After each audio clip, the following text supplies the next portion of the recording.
Okay, let's enter into the power manifestation session. Please close your eyes. Sit straight with your folded legs. Chant Mahavakya. Ajapa Japa Om Nityananda Paramashivoham. Om Nityananda Paramashivoham. You can keep chanting the Mahavakya.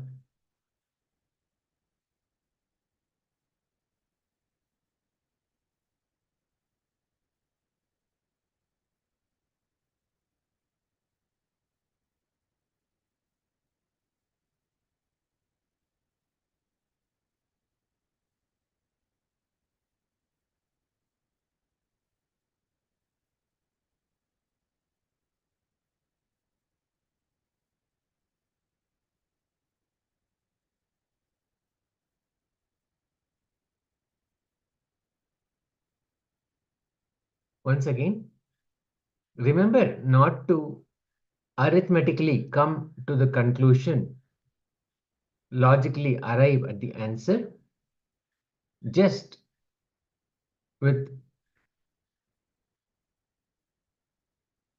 the visualization that the Supreme Pontiff of Hinduism, Bhagavan Sri Nithyananda Paramashivam, is manifesting in your third eye region as Paramashiva. From that space of oneness, just allow that answer to appear. Do not arithmetically conclude and arrive logically at the answer.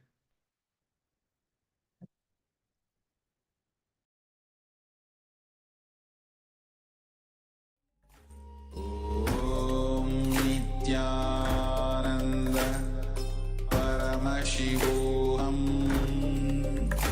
Om Nityananda Paramashivoham. Om Nityananda Paramashivoham.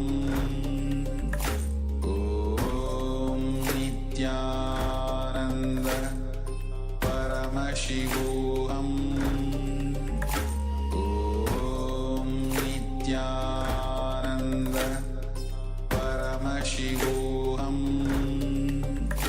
Om Nityananda Paramashivoham. Om Nityananda Paramashivoham. Om Nityananda Paramashivoham.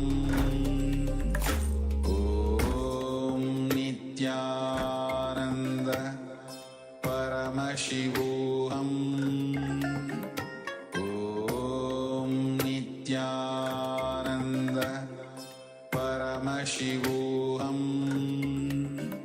Om Nityananda Paramashivoham. Om Nityananda Paramashivoham. Om Nityananda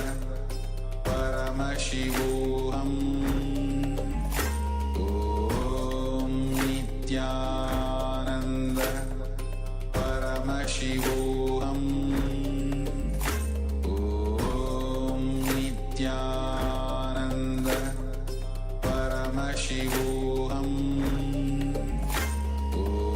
Om Nityananda Paramashivoham. Om Nityananda Paramashivoham. Om Nityananda Paramashivoham. Om Nityananda Paramashivoham. Om Nityananda Paramashivoham. Om